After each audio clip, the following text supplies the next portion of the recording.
Black people, us here in America, have to understand this. You have to stand on your 10 and understand that the opposition will always try to make you falter on your thought process because they have to keep you within that certain box. Right. If we just go back to certain documents and think, Homer himself, you can Google this, you can look this up, said that the ancient Egyptians, the ancient people of Kemet, were black people. They had dark faces and curly, kinky hair. You can look at certain mummies. When you go to ancient Egypt, you can see braid styles. Last time I checked, the current Egyptians right now, it doesn't match. Right. And the same thing, and see, what people have to understand, Aaron, we have to compare history with current context. So I tell people, right, when people talk about like the Bible and stuff, you have certain books called the Book of Romans.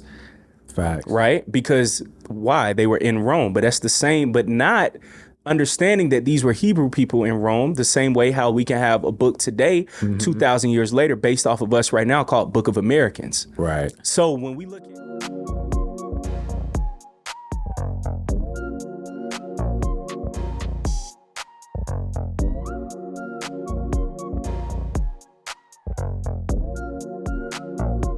Good people, what's up, what's good, man? Blessed be your host, Caleb Smith. Man, we are back. We've been sparking conversations, Aaron. We've been catching people's eyes. So, man, shout out to all the people that's been tapped in. Some things will be kept private, but it's been dope, Aaron, man. And, bro, like what you said, you've been DJ Vlading it out, bro. Hey, sparking, man, arguments, debates. So how you feeling, man, during this time, Aaron? End of the year, 2023 coming up. How you been feeling? Yeah, feeling good, man. Feeling good. That's for the most part. Yeah, You know what I'm saying? yeah. Can't complain. You can't, bro. Man, we here recently, man. Kevin Hart, our guy. I don't know why, bro, but like they've been picking on my guy a lot, and yeah, I called wind of that. I called wind of that. For real? I ain't really peep it at first. Yeah. But people tapped me in, and I kind of got caught up a little bit. Yeah, man. So for all the people who aren't as privy, Black Sands Entertainment is a black comic book company, author, Manuel. He's doing great work, bro. They're killing it, he and his wife. And pretty much like representation is so important. So seeing black comic books that's about black history, African history is amazing. They have things about ancient Kemet, Kush, the Moors. So Moors comic books, like that's ahead of its time, ingenuity. Right. It's amazing. So I think that they were on Shark Tank. This might have been maybe a few years back. Kevin Hart invested in the business on Shark Tank. They won with the funding. They were on the Breakfast Club earlier, I think this year. Might have been around, if I'm not mistaken, February, March. And I remember, seeing them. And I'm like, yo, this is amazing. Like, these people are so intellectual, very smart. And again, representation is so important. So knowing that this business model has been successful for them has made me extremely happy. But then learning that out of nowhere, Kevin Hart was scheduled to do a show it might have been Luxor in Egypt, and a certain group in that population were protesting Kevin and saying that he should be canceled for supporting Black Sands Entertainment. And Aaron, I'm serious. I'll pull up the article because you already know we're going to keep receipts, saying that it was you're not going to believe this, y'all, too Afro-centric. Wow. And we're talking about ancient Egypt. And shout out to Dr. Kaba, pretty much like spiritual father of the show, man. Amazing individual. And I'm going to reach back for the book, Shabaka Stone, and I highly encourage for young, old, in between to read this book. And also he has a Shabaka Stone for kids. And just knowing that we have great intellectuals like Baba Kaba, you can go back to Dr. John Henry Clark, Dr. Ben, Chancellor Williams, Ivan Van Sertima. Like, we can just keep going. Today, Dr. Tony Browder. That when I first saw this, I'm like, this is why we have to know who we are as a people and know our history. Shabaka Stone is pretty much breaking down where we had one of the pharaohs in ancient Kemet. We're talking about Shabaka, breaking this down. And Shabaka Stone, bro, pretty much in so many ways, this book by Dr. Kaba, it was amazing. And I think that just reading certain things of knowing how we had certain pharaohs, right, going back 2,500 years to reconstruct ancient literature. So like Jesus Christ, right? Where we can say whether he existed or not, that's up for debate, of course. But imagine that's 2,000 years ago and we find a document and we have to piece it back together. So now imagine for the Pharaoh at this time, the Pharaoh in ancient Kemet, going back not 2,000 years, but 2,500 years back from his time to piece together ancient literature. And again, Dr. Kaba breaks down our African origins, ancient Egypt. Please check this out, knowing who we are, the origin stories, the Shabaka stone, breaking down where we come from, who we are, Neset Bidi, which was the name of the pharaohs, of their titles. And just breaking this down, man, I tell people, bro, like, that's why we got to crack open books. And Black Sands Entertainment, seeing Dr. Kaba. And it was crazy because when I first found out about it, I was like, yo, this is crazy. And Dr. Kaba, he went live on it. And I was like, wow, I was thinking about doing the same thing. And just seeing how he went in, us knowing like who we are, bro, is so important, man. And it's crazy, Aaron, to think that ancient Africa, that it can now be manipulated and people can say that it's too Afrocentric when we have things like Black Sands Entertainment highlighting who we are as a people. Mm-hmm. And they say that that's too Afrocentric because that's not what the people there look like today. Mm-hmm. But what people don't realize, you can go to National Geographic, so many other sources where the people of ancient Kemet migrated out because that empire fell just like how other empires fall as well. So, Aaron, how do you feel hearing that comment of people protesting and trying to cancel Kevin Hart because he invests in that company of it being, quote unquote, too Afrocentric? Man, it's, I don't know, it's just testament to the times that we're in right now where, you know, it's a lot of revisionist history that's been going on so long, and it's like the truth, it seems like it's false because, you know, the myths and the lies have been put out there so long.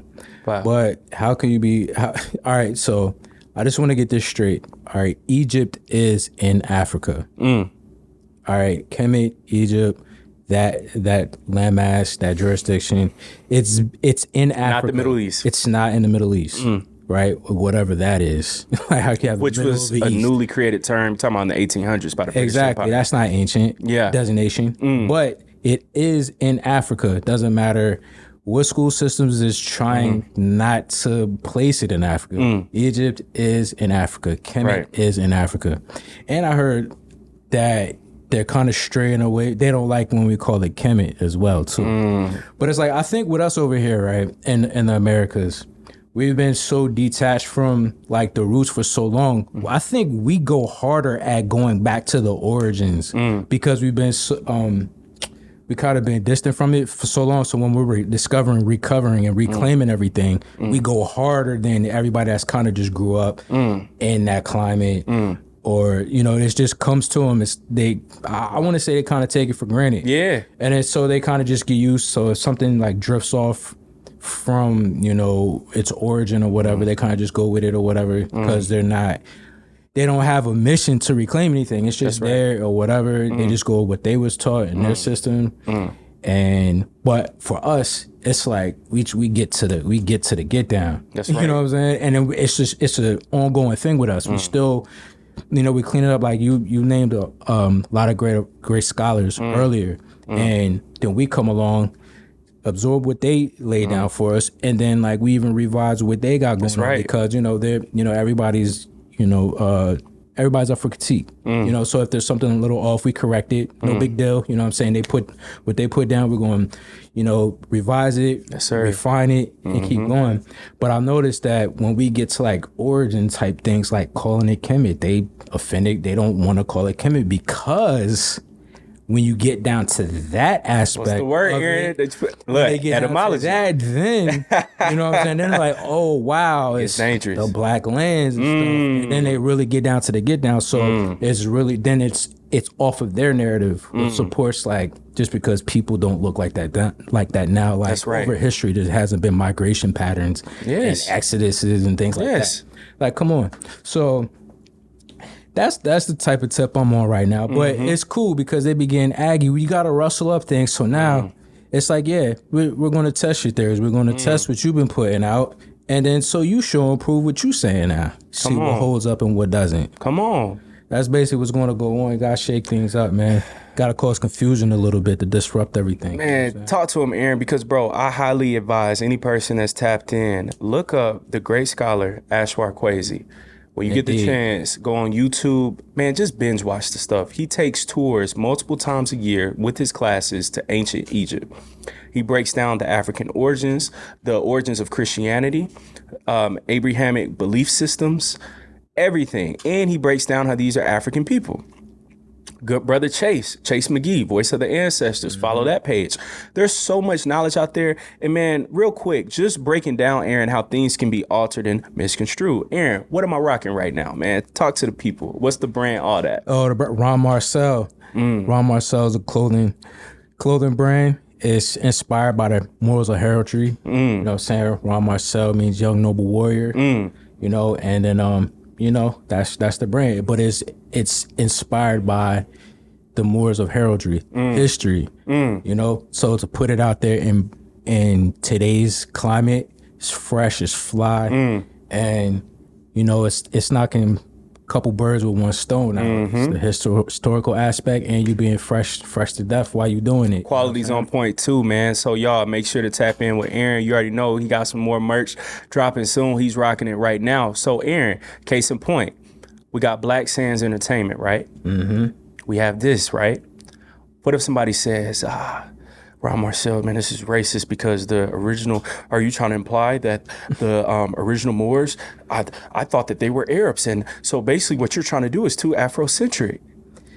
I mean, Mauritania, ancient Morocco, Northern Africa, well, it's in Africa, right? So it's Afrocentric, yes, because they were African. A portion of the Moors were based out of Africa. And it's Africa.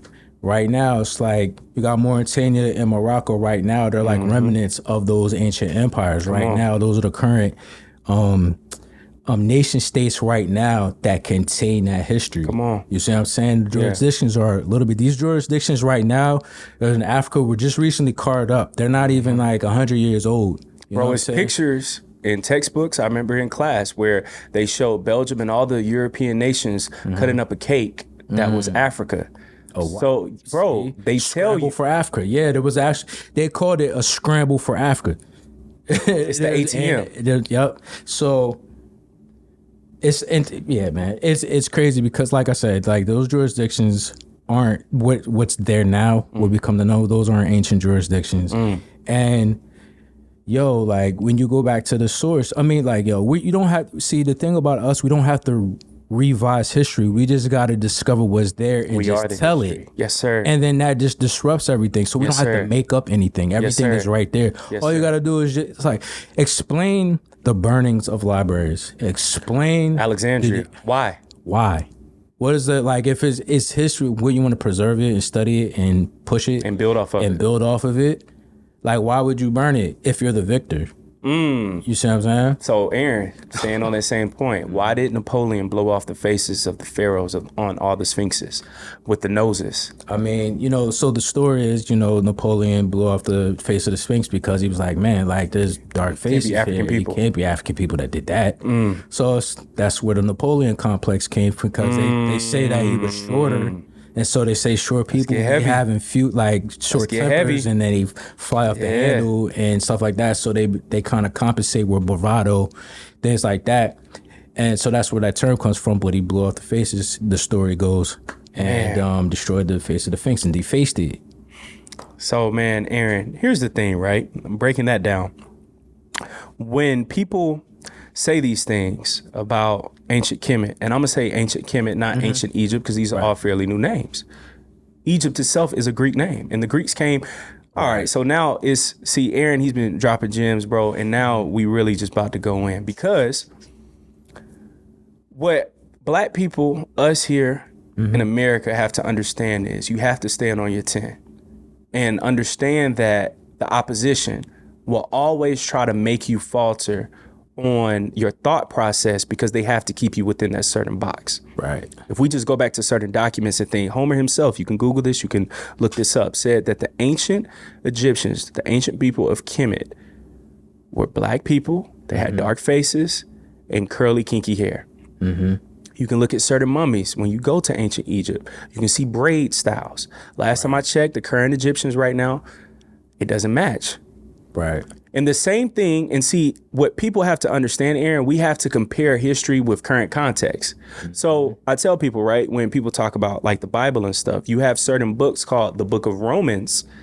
Facts. Right? Because why? They were in Rome, but that's the same, but not understanding that these were Hebrew people in Rome, the same way how we can have a book today, 2,000 years later, based off of us right now, called Book of Americans. Right. So when we look at current people in America right now, let's say, Aaron, me and you walking down the street and we see, and I don't mean this in any disrespect, but a person who is a redneck, you would call that person the prototypical white American right now that's like stereotypical. Right. But if we go to ancient America, he will be called a European. Right. So these people in Egypt right now, we have to understand, yes, technically they're Egyptian right now. Yeah. But Egypt, man, Dr. John Henry Clark has a very good quote where he said, when Egypt fell and when they first came in contact with ancient Rome, because a lot of white supremacists or Eurocentric scholars love to praise Rome, he said by the time Rome and Alexander the Great came in contact with ancient Kemet, it was already old and tired. So just think about that. Shabaka Stone, I highly encourage, again, tap in with the great Dr. Kaba Kamene and read this book, because in one of the very first chapters, he breaks down, understand how old and ancient of a people we are, that Shabaka Stone was pieced back together by the pharaoh, or their title, Neset Bidi, Pharaoh Shabaka, 2,500 years after. So this pharaoh was piecing back, him and his scribes and his scholars, an ancient document of their origin stories about spirituality, the cosmos, all of these things, 2,500 years after. Right. So that's like me and you working on the Bible right now. Crazy. So Egypt is that old. And mind you, I think it was still going on after him for thousands more years. So just understand that Egypt is that ancient. Kemet is that ancient. That ancient. So if black people, scientifically, these are facts that you can't argue, are the first people on the planet. Right. And we're talking about that far back. Right. Why would they not be black?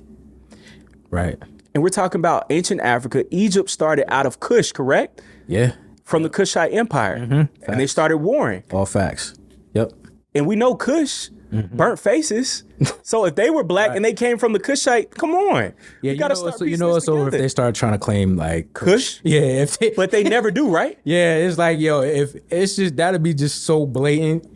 Because they can't. It's there. They can't get that off. Man. History shows that like Egypt changed like leaderships and stuff like that. So they could probably kind of Ptolemy and that period. Yeah, but again, it was already old and tired. It was already old and tired by then. But so there was migrations and things like that, but like the Moors was like the kind of like the clergy at that time. Yes, sir. And they kept their historical documents. The source don't quit. Like Rusty got to get back to this, for the source of this. But if you what book was that? But anyway, so if you look at the glyphs, there's a book that has like mad glyphs in it, right? And it's breaking down all the titles of authority in ancient Kemet. And all the titles of authority has something with Mer. I remember people saying that. Like M-A-R, M-E-R, M-O-O-R, M-U-R, versions of the word Moor. So like, when stuff got, started getting hectic at one of the times, the clergy in the upper echelon, they dipped kind of like west. Wow. You know what I'm saying? Started establishing things over there. Out where, Aaron? They went west. You know what I'm saying? So like, come on. Then they started establishing everything over there. And so then I think Dana Marnie's Reynolds, she breaks down how in a reference book right now, like you'll see like more, it'll say a mixture of Berbers and Arabs and things like that, right? So then some people like, oh, see, they're Arabs, y'all want to be Arabs. I'm like, well, yo, look, like there's migrations. So yeah, like how can you say like we're original man, we everywhere, right? But then when you say Arabs, you're like, oh, yeah, I want to be not Arab. that one, no. Not that one. Yeah. So like, yeah, and then I think Dr. Wesley Muhammad breaks it down so eloquently too. He establishes the complexion of like Arabs, like, you know what I'm saying, like around those times. So there's migrations, y'all. So boom, they start there, migrate west, then they settle. So yeah, and then you have the Almazai, which is which was like the indigenous Yep. Berbers, I guess, you know what I'm Yep. saying? So then you have the mix of Arabs and Berbers, which collectively became to like Moors. And then boom, then you have those people from those areas that were coming over to the Americas before Columbus, pre-Columbus, before they came spoken before about Columbus and all in that fleets. stuff. In fleets, Mansa Musa, Yep. Bubakari. Yep. You know what I'm saying? So there you go right there. Like that's it. And then you have the Negro Law South Carolina Section 4, which explicitly states who the Negroes are. They're ancient Berbers. It says it. Negro Law South Carolina Section 4. Look it up. Explicitly says it. So there's a connection right there. So yes, we're Afrocentric. You know what I'm saying? Of course. Why? Because we're telling our story. And since it's my story, it's a mystery to y'all. Damn. And his story is history. That's facts. Oh, he dropped the mic on y'all, bro, because what Aaron did, don't let that go over your heads. He literally just gave y'all thousands of years of history where ancient Egypt, breaking that down, connects to the Moors. The Moors connects to us today. Now, with all that being said, again, shout out to Black Sands Entertainment. Stay encouraged. Kevin Hart, we stand with you. And us as a people, again, stand on our square, know our information, because times like this will always arise where we have to present and show ourselves well approved and studied. So real quick, got some time. Dr. John Henry Clark, I'm going to give credit to the great, again, Dr. Kaba Kamene. Here's a clip that he posted from John Henry Clark talking about this. This might have been, it looks like in the 70s, Aaron, where they're facing the same issue about were the ancient Egyptians and people of Kemet black people.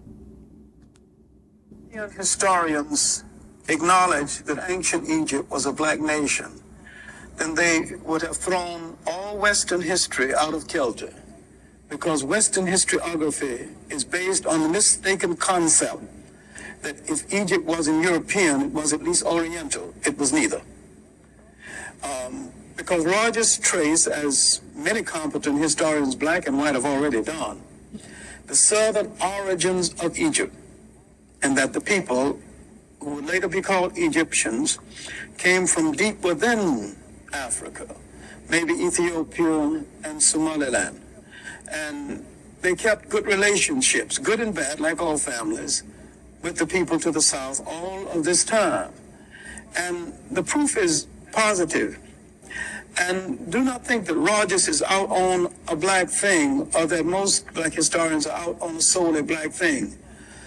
Most of us got our most radical information from white writers that other white historians do not read, such as Gerald Massey and his 6-volume classic work called Egypt, Light of the World, which proved positively that ancient Egyptians were black. Bang. 50 years ago. Wow. 50 years ago. And we still facing these same issues, right? So with that part being said, Shabaka Stone, Aaron, I've been reading this off and on for like a year and a half. And it's my mission next year to read it twice in its full entirety. Dr. Cobb, a friend of the show, he's been on a plethora of times, spiritual father of the show, basically, because he is truly an amazing intellectual, individual, father, leader, all of that. And man, real quick, it just says, Shabaka Stone by Professor Kaba Hiawatha Kamene is the first and only book ever written that is dedicated to the spiritual significance of the Neset Bidi Pharaoh, Neferkari Shabaka. As a 40-plus year veteran of metaphysical spiritual science, this book has become the epi-Bible from which all other religions and faith systems are derived. So, real quick, Pharaoh Shabaka, right?